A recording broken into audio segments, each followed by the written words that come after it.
talk about it from the strategic point of view, from the customer's point of view. A lot of the times I see people's websites and they talk about them and they talk about their services and they talk about their products. But actually, do you know what? The customer doesn't care. They only want to know what's in it for them. Welcome back to the Master Your Business podcast. I'm your host, Deirdre Martin, and today's episode promises to be an enlightening one. We are diving into a topic that's absolutely crucial for any business out there, and one that's really close to my heart and the very services that I help my clients with.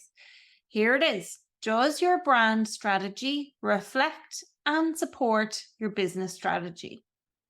Now, if you haven't given this much thought before now, stay tuned to hear why it is 100% worth the headspace. But first, our guest in the hot seat today is a powerhouse when it comes to brand building and strategy, Barbara Monahan. Barbara is the founder of Cube Design, where she disrupts traditional business thinking norms to creatively untangle brands and guide her clients towards a future filled with purposeful clarity and trust. She's the first and only certified brand architect in the Republic of Ireland at the moment, trained by none other than Marty Newmeyer. In case you've never heard of this guy, oh my gosh, he's got incredible books. I've read them all. This guy is a genius. He is the man who schooled Steve Jobs in brand strategy. Steve Jobs, the genius behind Apple. No small feat that, right? If you've seen the movie Steve Jobs, you will know exactly what I mean. And in a world where customer behaviors are changing faster than the flick of a switch, Barbara is leading the charge. She's helping businesses align their branding with their business strategies. In this episode, Barbara will be sharing her insights on the importance of aligning your brand and business strategies and how doing so can not just save your business money, but also time.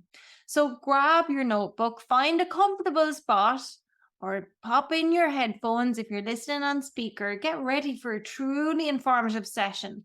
And hey, if you're enjoying the show, please do me a solid. Please do me a solid and hit that subscribe button. Give us a rating or leave a review because your feedback helps us bring even more value to you and other listeners. Okay, folks, drum roll, please. Let's get the red carpet rolling out and welcome Barbara Monahan onto the Master Your Business podcast. Enjoy the show. Barbara, I am absolutely so thrilled to have you join us here on the Master Your Business podcast. You're very welcome. Tell us a little bit about you. Thank you very much, Deirdre. It's lovely to be here. Thank you for having me. So I'm Barbara Monahan of Cube Design, and I would call myself a harmonious disruptor. Ooh. So I like to quietly challenge the traditional business thinking norms, and help people to creatively untangle their brands, so that I can guide them towards a future of purposeful clarity, and that in turn will then help them to build trust with their audiences. So that's what I do in a nutshell. I love that. And I love that you're a disruptor as well, because I think that's so important when you're working with clients on brand strategy and brand design. You need to be that innovative, creative person who can help them really create killer brand identities and show up in the world, right? Absolutely. And it's about, when I go on, I work through collaborative workshops, and I do the post-its and all the rest with people. And when I do that, and I've designed my own process, and when I do that with people, suddenly those traditional kind of thinking patterns start to come into it very quickly, and I'm able to step back and say, now hold on a minute, what if, or what if we did X, what if we did Y, and then they kind of go, oh, I hadn't thought of it like that, so you do have to have that creative thinking, that, alternative brain, if you like, to be able to challenge people and to be able to say, look, that's all very well, but you're just doing the same as everybody else. Now, I brought you on the show to talk about brand strategy and brand design. Now, if people have been listening to the show before now, this is a topic I bring up regularly because I really believe in the fundamentals of brand strategy. It helps you achieve your business goals. So, why don't you give your take on what brand strategy is, Barbara? I would think that brand strategy is about finding a space for a business to play in. It's about finding their differentiation. It's about finding what their purpose is. And a lot of people talk about mission and vision, and they don't really understand purpose. And they come out with statements that are just a bit, they're not hitting the point. Yeah, they're just not getting there. They're just not really getting to the heart of it. So I would see strategy as being a real in-depth, a deep dive, if you like, into the business, into how the business is operating, into how the business is, is in terms of its people, in terms of how they communicate, in terms of, the values that they have and what they live and die by, who they're working for, who are they communicating with, what's the value that they're giving, do they know what the value is that they're giving to who and why? So it's a deep dive into all of that, but what it's doing is informing everything. So when it comes to actually activating the brand, I should probably go back a step. I would see brand strategy working alongside business strategy. And then when you get that far, then you activate it. And I would call the logo design, the brand styling, the visual side of it, I would call that part of the activation of it. And that works, it's alongside marketing, it's alongside editorial, it's alongside PR. I've even had interior designers say to me that the brand strategy informs what they do for their clients because they're creating a customer experience. So I would say all of those things are the activation pieces. Yes. So I think the strategy feeds all of that. And you've been in the game a while now, Barbara, and you've got incredible accolades being the only level C brand architect in Ireland. Kudos. Yeah. That's incredible. So talk to me, because I know because you've been doing this a while, and with that accolade, I'm sure you see some businesses fall into common pitfalls. Can you share what those might be so listeners can watch out for them and avoid them? Yeah. Well, actually, the most common pitfall is to try and jump to a solution. Because I see a lot of small businesses kind of going, oh yeah, we need to, get our message out there. We need to communicate. Yeah, let's do it. Oh, we need a logo. Oh yeah, right. Yeah, where are we going to get that? Okay, yeah, we'll jump on Fiverr. Okay, yeah, right, yeah, done. And then they try and communicate, and then they're wondering, that's not really making any difference. Like, but so actually what they're doing is natural human behavior, because we all want to jump to the solution and we all want to fix things. So that's just natural human behavior. That's what they're doing. They're running around fighting fires in the business. They're not quite sure why. Then they think, okay, we're not communicating, we're not getting our message across. So they jump to, trying to create a logo, or they jump to a marketing campaign, or they jump to a bit of PR, or, oh, let's get our social media going, let's get our content going. But there's no thread, there's no common thread between it all. And it's just all piecemeal. And what's actually happening is that they're confused themselves, but they're also confusing the hell out of the clients. So those clients then don't know, what's this? Like, they don't understand it. They get confused. And as soon as your client or potential client is confused, off they go. Actually, I'll tell you a story. There is somebody who I know, who I will not name, but they went off and did this firefighting stuff. They kind of said, yeah, we'll do it. Yeah, grand. Off they went. I have to say they did get a marketing campaign, and then the marketing person got them a logo. But what they've come back with is I would not think is reflective of them at all. I think it's actually making them look terribly old-fashioned. in the way that it's presented, in the colors that they've chosen, in, you know, even the design of it is it's very old fashioned. There's nothing to it. There's nothing in the logo that says anything about them. There's nothing to their taglines or anything like that. It's just not connected. And funnily enough, that business owner will come back to me and say, "Oh yeah, we rebranded recently." I'm gonna go, "No, you didn't." Sorry, but you didn't, you know. So that's kind of how I see it showing up visually, you know. Yeah.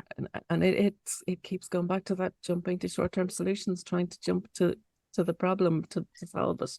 And so let's imagine somebody goes through all of those steps to really get clarity on their brand strategy.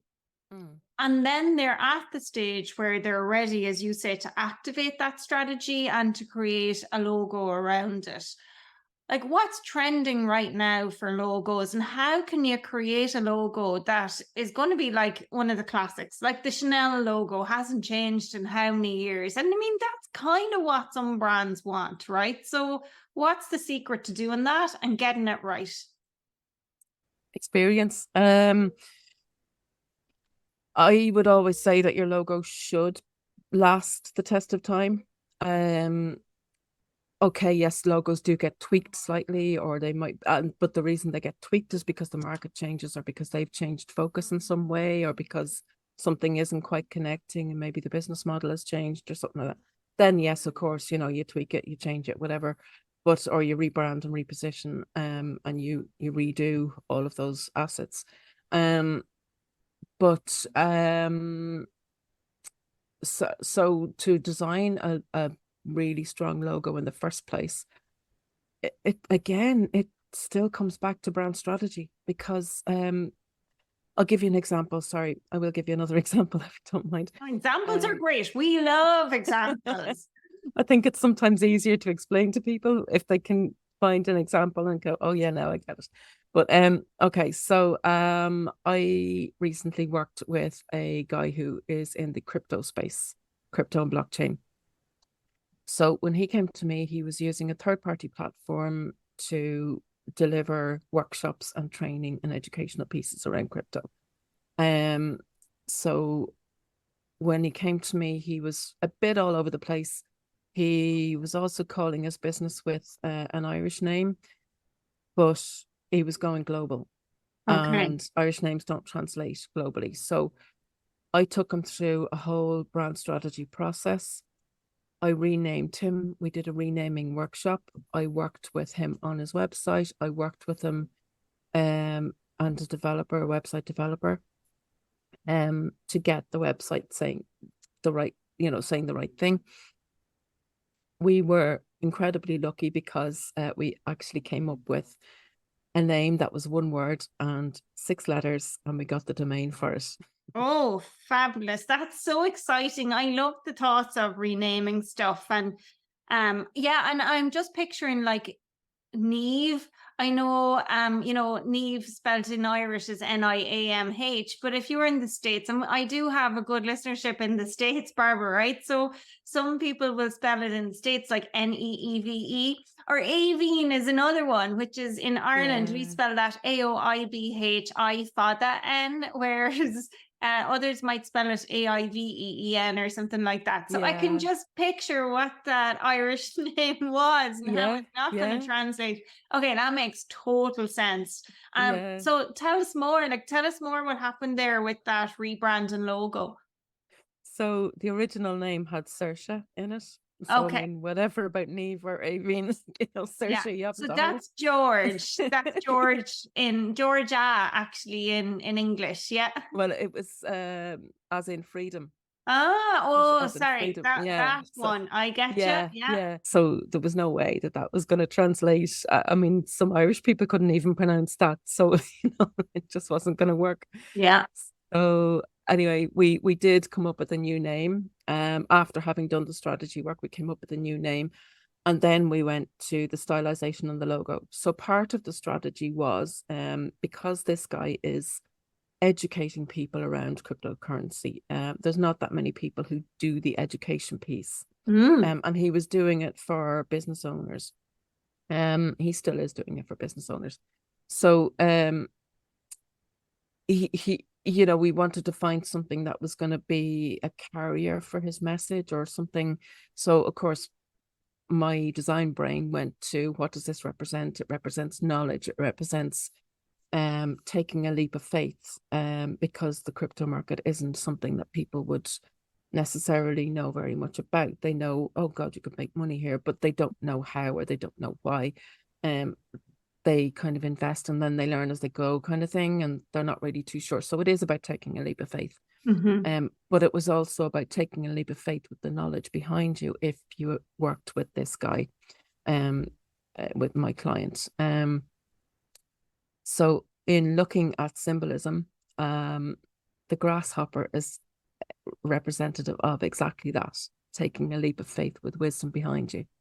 So I love it. Oh, yeah. Grasshopper. That's in some movie as well. Oh, the name of it will come to me probably afterwards. But somebody's coined the grasshopper in the movie. And it's because that they're like, you know, smart and they take those leaps of faith. Yeah. Amazing. Well, actually, it was funny when I started to talk about this with him. A lot of his client base really resonated with it because they were kind of generally men. But they all started talking about, oh yeah, kung fu and grasshopper and all this stuff, and I'm kind of going, yeah, I think my brothers were into that. I haven't a clue, but it really resonated with them. So we started to talk about that, and then the other thing was because cryptocurrency, it's across all territories, that it's not territorial. There's a language called Esperanto, which I don't know if you know. It's supposed to be a non-territorial kind of, you know, it's a language that everybody can understand, apparently. And when we looked up what did grasshopper mean in Esperanto, it was a credo. It was what? Say that again. A credo. Okay. Yeah.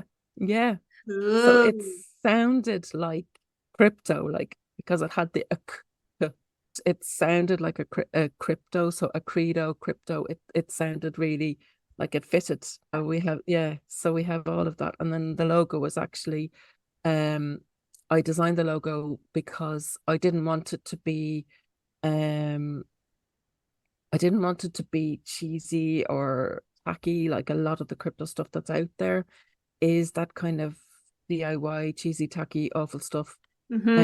I wanted it to be, you know, sophisticated, and it is a financial product or whatever. So, you know, there's a chance that there could be financial apps or whatever down the line.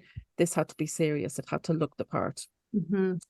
So, although the logo is actually designed based on the shape of a grasshopper, it's actually still quite very wordmark type thing. Not wordmark so much, but it is very much making an impact, a stamp that you can use. Amazing. That sounds so cool. And I love, like, we can hear the story of how it translated into the logo there through that example. That was really good one to share. And what that's bringing up for me is another question, which is similar and still to do with the brand strategy style, the brand strategy piece, which is, when is the right time for a personal brand to move to a business brand, and what might that process look like? That's very topical at the moment.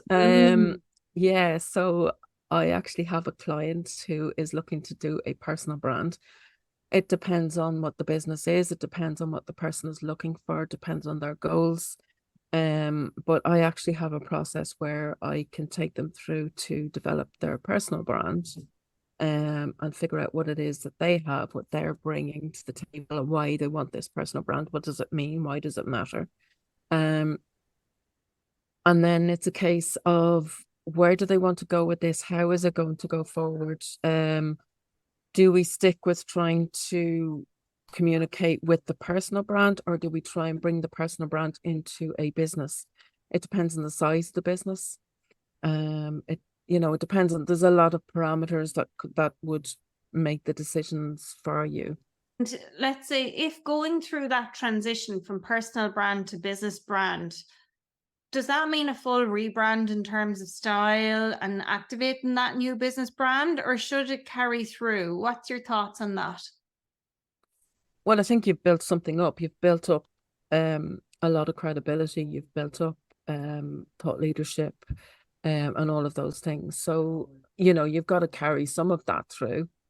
But in terms of building it out into a business, again, it really is dependent on the person and dependent on where they want why they've set it up as a business or where they want the business to go. So, again, there are parameters that will decide this for you, but you have to work through those and work through, what you think is going to be the right way to do it. So I do have a process. I do have workshops that I've designed around personal branding personal brand and then to bring that into a business should that be the case. Amazing. I love that. And before we started recording, Barbara, I was saying to you about how, some clients, they are such entrepreneurs and visionaries that what happens is they get shiny object syndrome, or sometimes they see this amazing thing that somebody else is doing. They're like, I want to do that too. And they want to jump in a bandwagon of a new trend. But when they have a business strategy and when they have a brand strategy, like where is the boundary to, or like I'm always trying to pull those people back and I'm like, we have a strategy, let's stick to it for now. It doesn't mean that it's set in stone or we can't be flexible, but if we don't give this enough time to actually implement it, well then what was the point in setting a strategy in the first place? Like, have you experienced that? What are your thoughts on this? I would think you're probably talking about a marketing strategy. Not just marketing, both brand as well, with like, Oh, let's really? change this. Yeah. Oh, okay. Well, they shouldn't be doing that with brand because brand is far deeper. Mm-hmm. And it should actually be informing your marketing. It's not, as I said earlier, it works alongside your business planning. If you've done the brand strategy right, they shouldn't be looking to change that because they should know what they're about. They should know who they are. They should know what they stand for. They should know what they stand against. And then They everything knew else. that for like 3 or 4 months, and now all of this shiny object syndrome is creeping in. Oh, Jeannie Mac, Yeah. yeah. I think you just got to reel them in and just say, look, this is what you came to me with. Have you changed? Have you refocused? Or we need to do it again. So, Yeah. And let's say, one of the other things, Barbara, that I see all of the time is that people go and they get a website done. And it's kind of like that logo on Fiverr where, they go and they spend a ton of money getting a website done, only to realize that actually it doesn't resonate with the ideal client. Their message is not clear. They're not communicating their why. None of it is right. And they feel so hard done by, because they thought, I paid thousands, multiple five figures for this website and it's not working. So, often as an entrepreneur, what I see from people I work with is they have this vision for their business and they just go hell for leather and they think they need their website first. Like right now, as we're recording this in July, my website is crap. Okay. And I have people with websites. My website is crap. It's not good enough. But I know it's not good enough because my brand strategy has shifted in the last 7 or 8 months. And I haven't activated everything to do with it yet. And that's okay, because I'm not necessarily generating stuff through my website. But I'm not in a hurry to do the website until I'm happy that this brand strategy, which it has been, is effective for me. And I suppose where I'm coming from with this is, it's that fine line between getting your logo on Fiverr, spending thousands on your website just to get the business going, and then brand strategy. It's the cart before the horse, but like you have to know if the horse is going to march with the cart, Yeah, at exactly. the same time. So what's your thoughts on this, or what do you advise people to do on this? I always say start with strategy. Don't go near your website until you've done the strategy. A bit like yourself, my website was done, I don't know how many years ago. It was awful. And I kept saying, must do it, I must do it, I must do it. And I never got around to it. So of course I've been studying under Martin Newmeyer, and learning all this stuff and trying to apply it to myself is like, you know, cobbler's children going around It's not barefoot. only that, I know I had another person on the show and they gave a really great analogy that I keep using. It's like sometimes when you're on the inside of the jar, you can't see the label on Yes, the outside. That's what yeah, happens, yeah. right? It is true, yeah. But I just never got around to it. So eventually it got to the stage where I broke it. I just said, look, do you know what? That was meant to be. So I broke it and I redirected it to my LinkedIn profile because that's where I built my credibility at the moment. But I would always say to people, don't do your website until you've done the full brand strategy, until Yeah. you've really taken that deep dive. And the same goes for Google Ads as well. Like I have a client at the moment who was doing Google Ads all the time. And he said, look, will I continue the Google Ads? And I said, well, no, hang on, wait until we finish this, because then we have a framework with which we can use to inform what that Google Ad wording or whatever should be. Same goes for your social media. Like, don't be putting out posts unless you're absolutely sure what you're talking about. The same with the website. You know, you can't actually design the website. Now, I've since redesigned my own website. It's in development at the moment. And even as it's in development, I'm going to drive the developer crazy because I'm thinking, do you know what? I might just change that and just get that right, get that really spot on now. You know, but it is, you know, and then often people have spent a fortune on their websites and they don't want to spend another fortune, but there are grants available for things like that. And I end up trying to almost retrofit old existing websites just to get them over the hump, just so that they can talk about it from the strategic point of view, from, you know, the customer's point of view. A lot of the times I see people's websites and they talk about them and they talk about their services and they talk about their products over and over again. But actually, do you know what? The customer doesn't care. They only want to know what's in it for them. Say that again, because I'm tired Yeah, saying I this to know. people. Yeah, I know. Like, they really don't. So unless you're talking to them and you're speaking in their language and you're resonating with them and you're creating meaning for them and you're bringing them in to your system, into your value system by resonating with their values, you know, that's when you'll get engagement. It's not about talking about your products or your services. So yeah, so you know, that's often the way when you need to go in then and retrofit the websites, and you're kind of going, okay, we're going to take all of that out, and they're kind of looking at you going, yes, but that's our, and you're kind of going, no, this is what we've gone through, and then they go, oh yeah, okay, fine, yeah, okay, and then you say, the way I try and explain it is, look, okay, pretend I am your ideal client, so pick a name, John. I'm your ideal client, John. John comes to the website, looks at your imagery. He's come because XYZ, because he's met you through here, or he's done that, or whatever. He's come to your website and he's looking at your website and he's thinking, okay, yeah, I did kind of think I might work with them, but what's going to make me work with them? What is it that they do that you know, he'd read down, he might say, oh yeah, okay, yeah, get that, yeah, get that. And then you kind of have to say, okay, so now you need to tell John this, and now you need to tell John that, and then you need John to take one action. What is that one action going to be? And can you support that action? How are you going to follow up with that action? How is that going to, you know, is it something you can do quickly? Is it something that, you know, you don't want John's email to get lost in cyberspace, do you? So can you handle it? And what is the one action? And trying to get people to just have one action on the website is really hard. They just don't want to do it. Yeah. They want 500 different. So, and again, this comes back to confusing your client. If you give them too many options, they're gone. They're Yeah, go it's away. that choice paradox, isn't it? It's psychology. Psychology 101. It's the choice paradox. Too many choices, and then analysis paralysis kicks in and they make no decision whatsoever. Exactly. Yeah. Or they go to the competitor. Yes. Yeah.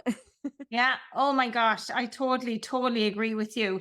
And Barbara, okay, so let's imagine I'm coming to you and I'm like, okay, I want a new logo. I want a new style. I want it to look amazing. First step is brand strategy, right? Absolutely. Yeah. So what does somebody get when they come and work with you, and or what can they expect if they're listening in the States and they want to work with somebody locally there? Like what steps should they take? What should they look out for? And what deliverables, if you like, can they expect at the end of working with somebody like you? So I would say that you need to look out for people who have a creative mindset. I would also say that a level C qualification, which means in my case, I'm a level C brand architect. There's a handful of us worldwide. There's a few of my friends in America. There is, I think, only about 100 of us at the moment, but there will be more in October. That level C qualification is a really solid qualification. We've been taught by the best in the world on brand. The guy who taught Steve Jobs everything he knew about brand. That is a really solid qualification to look out for. I can definitely recommend it to some of my buddies in America, some of my buddies in the UK, and in fact, we work collaboratively as well. So I work with some of my level C buddies in the UK and in the Netherlands. We collaborate on projects together, and that gives the international focus, which is brilliant for clients. So how we work is we will take you through collaborative workshops, and we gather the information basically, but we do an awful lot of research, and it's the thinking that Marty has instilled in us that's different. It's not about a process. It's not about having a set way of doing things, because every client is different, every situation is different. We need to be able to think, okay, they need this. How are we going to get them there? And it's that thinking that's crucial.